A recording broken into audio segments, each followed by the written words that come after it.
Hey, if you're a veteran and like myself, and you have not looked into camping at bases around your local area or other places in the United States, you may be missing out on some good deals to be had there. But they're not for everyone.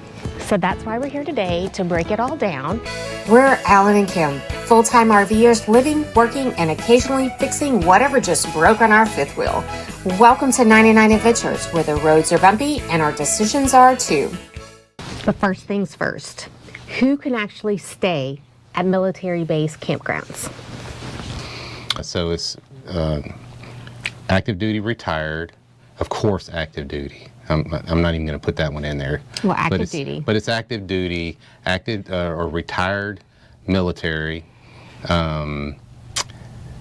veterans, and we'll get more into this, but there is a caveat to a lot of this, right? DOD civilians, so that's Department of Defense civilians. And the last one is ROTC. So like my son is an ROTC, Air Force ROTC cadet in his junior year, and he carries an active CAT card for the Department of Defense. So he would be eligible as well. So Reservist, active or inactive, and then your Medal of Honor recipients, like the Purple Heart Medal of Honor, those high-level very high-level medals, and then even POWs. And then also some smaller ones is like spouses of a service member that it has not been remarried, that the service member passed away during their service, or children of service members who have passed away. I think it's important to say, though, that even POW, you know, Purple Heart, Medal of Honor, they are going to have some sort of documentation, right? And normally that documentation comes from having a VA card, an issued VA card from Department of Veterans Affairs. They would have a retired ID card. Exactly. So is this a good time to talk about like the different ID cards? Yeah, so that's what I was about to say, was that, so you mentioned one important thing was the CAT card. So I think that is one that definitely gives you eligibility. Common access card, yes, CAT card. CAT. So CAC. sorry about, you know, if we talk in acronyms. But some of the campgrounds, you just have to be a veteran and have some ID. Others, you have to have some level of disability attached to it, and your ID needs to say service connected. Right. I think that's the biggest thing, and this is why we're starting off with this part of it, is because this is the biggest part, is that it is the biggest hurdle to get to in order to access a lot of these benefits, right? Every veteran can get, regardless of whether you have any kind of service connection disabilities, from the Department of Veterans Affairs, you can go with your DD-214 and get just a VA ID card. And there is another VA card, but that one is going to say service connected. You that are out there and have not gone and seeked out what this process is about and what it means from a benefits perspective, you know, and I'll make it short and sweet. I highly encourage you to do so, to do that process. That's Alan's plug. Yeah, that's my plug. That's my plug. To tell you right.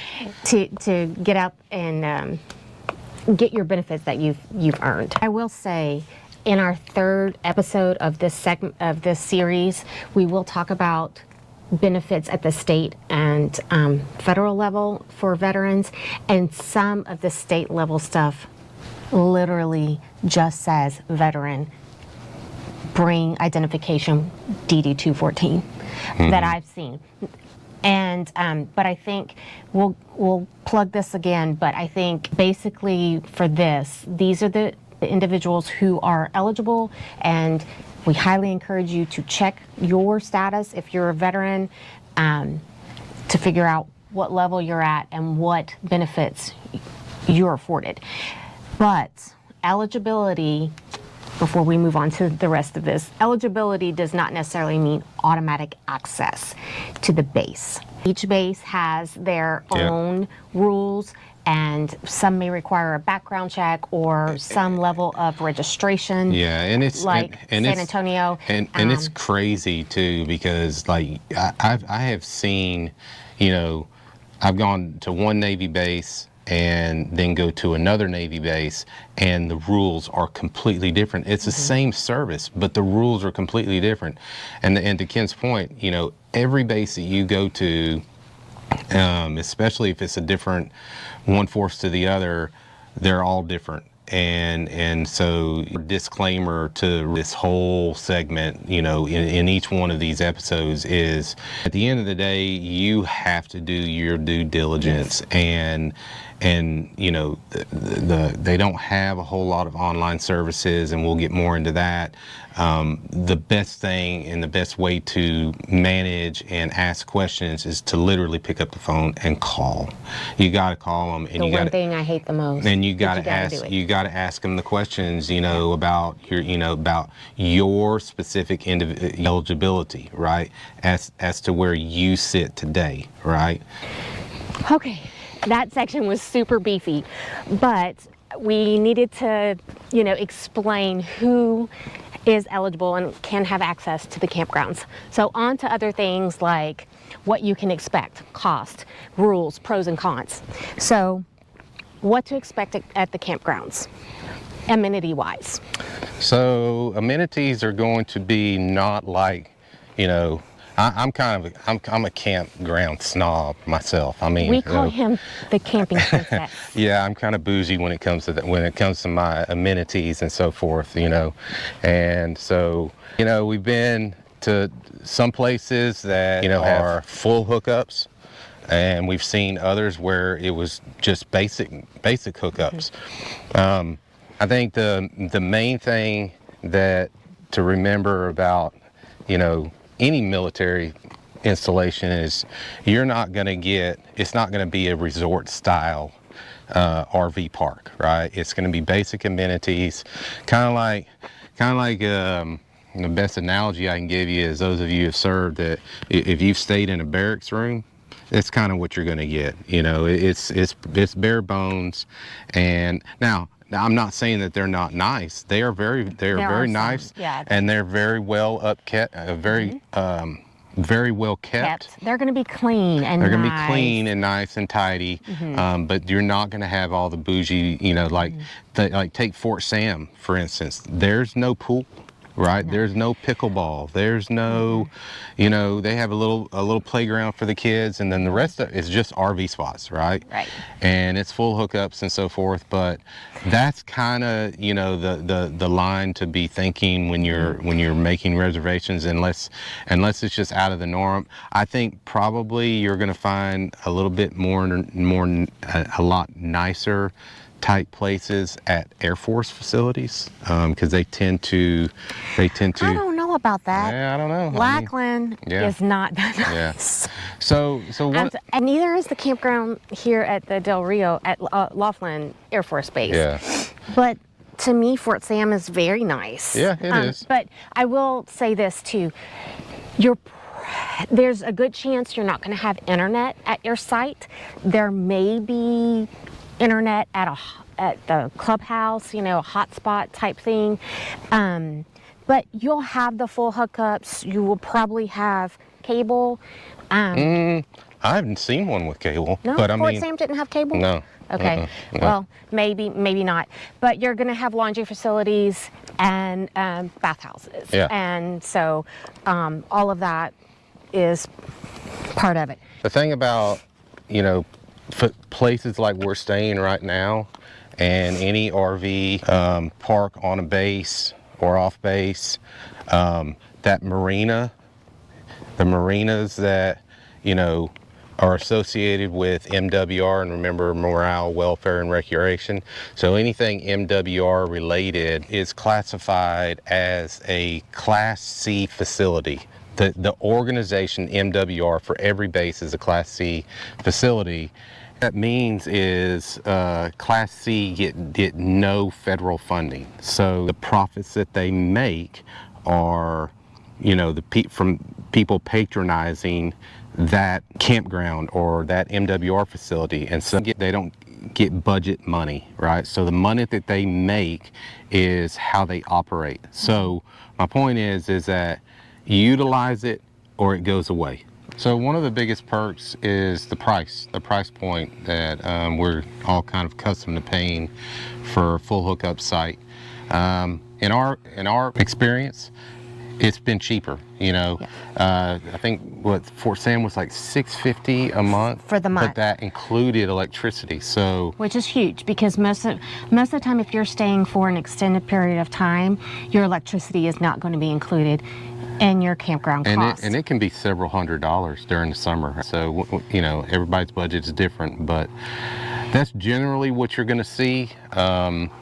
And your nightly stays are going to be below market price for the area that you are in. Also, there's no resort fees, but just remember, you're probably not going to have the resort amenities that you would be accustomed to at a Margaritaville or whatever. Exactly. Now, I will say that sometimes on some of the bases, there are pools or an auditorium or a gym, but access is always the issue. So if you would like to take advantage of those facilities, it would require having that conversation. And the individuals there at the offices with the RV parks are very knowledgeable, and they will be able to help you and guide you through that process. Exactly. Cheaper doesn't always necessarily mean better, especially if the rules, the location, the length of stay, that kind of thing, doesn't quite fit your travel lifestyle. Mm-hmm. Speaking of rules, that's the one thing that can get folks tripped up when choosing to stay at a military campground. Military is full of rules and full of standard operating procedures, and they follow them to a T. So, yeah. Things like the gate not showing up. Well, pick up the phone and call, right? Yep. Your pass and tag, you know, a lot of people call it a lot of different things. I've always known, you know, the entrance to a main gate, there is what's called a pass and tag, and that's where you get all of your passes for the day, someone sponsoring you on, or you're sponsoring someone else on. That's where all that business is conducted, right? And when you call to make a reservation or whatever with the campground, they're going to tell you, or you may need to ask, what gate do I need to come in? Yeah. Right. Yeah, and that's important too, because and you know, I think Kim's gonna, or I'm gonna talk about it, you know, knowing where you're at going on to the military installation, because all bases have multiple entrance points. It's not just the main gate. Ask the questions, understand that there are rules, there's going to be gate hours, there's going to be certain gate that you need to enter to access the park, those kinds of things. Yeah. So, and also too, I mean, if you find yourself in a sponsor, like you're sponsoring someone else in your vehicle, you know, literally ask them the question, hey, will this access pass work at that gate? I mean, it can literally be that minute is one of their policies, and say, nope, nobody that doesn't have some kind of hard ID cannot come through this gate, right? Or they may say, yes, you can sponsor the person as long as they're staying at the RV park, but it requires that person to go inside to the pass and tag, and we have to go through the registration process, which is exactly what happened with us at Fort Sam for me. Yeah, because I think we had to renew her a few times. Once every month. Every 30 days, right? Correct. And in order to do that at Pass and Tag, not only did I have to be there to be that sponsor, we actually had to show them our receipt from the RV park that said, hey, we're renewed again through September or October or whatever, and then they would give me the pass, so that I could come and go off the base. The other thing that might trip folks up when they're deciding to stay on a military campground is not understanding the length of stays. So that's again one of those questions you need to ask if you want to stay long term for a season, let's say. Usually it's 180 days or 6 months is the max that you can stay on a campground. Yeah. There are some other rules, and we're not going to get into them. Could be if you're in the military and base housing and all of those sorts of things, you might be able to stay longer, or if there are medical reasons, you might, and there's a hospital on base, you might be able to stay longer. But just in general, those are the rules. And then, did you want to talk about firearms? Yeah, we had a question from a subscriber the other day asking about firearms. And so my initial response to that is, you're still on a military installation. And again, going back to the rules and regulations and policies that they have, it is up to you to do your own due diligence in regards to firearms. So have I ever seen, I'll say that to say this. Have I ever seen, or have we ever had our RV inspected going into a military installation? No. 0 times, right? I'm just going to leave that there, all right? And also, I did read for one of the bases, and I can't remember which one, but it did say that firearms needed to be properly secured in accordance with that base's firearm policy. Yeah. And so and I only saw that on one. So maybe when you're talking to pass and tag, where can I find that policy, right? So the other thing is, in particular, outside of one of the gates at Fort Sam, there is a business that will store firearms for you. Yeah. So perhaps there are those options as well. let's talk about reservations. So our experience is that military installations are not very, I'm not saying, they're not very savvy on doing an online reservation. Or There are some. There are some. We have seen some. There are some where you can make an online reservation. Yeah. However, the best thing that we have found is to, like we've said before, pick up the phone and call. My right? worst thing, I hate picking up the phone to call anybody. I want to make an online reservation. Well, but you get to ask a lot of these questions that we're talking about right now, right? I mean, am I even eligible, right? Correct. And so forth. So because some of the campgrounds will have the rules there, and some of them don't have the rules laid out for you. Yeah. So it is best to call and make a reservation. The other thing to know is that based on your status, whether you're active duty, retired, veteran, DOD, service connected, you have different time limits that you can make your reservation. So sometimes it's 30 days out, sometimes it's 60 days out is the earliest that you can make your campground reservation. They make special reservations for active duty people that are actually under orders. So they take precedence over everybody else. Correct. So those things can stay booked up, 6 months to a year out just with active duty, right? Right. So pick up the phone and call.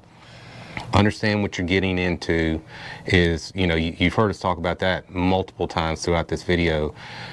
So a few other things that we see is, like Alan said, calling, but also calling to confirm your eligibility and your reservation.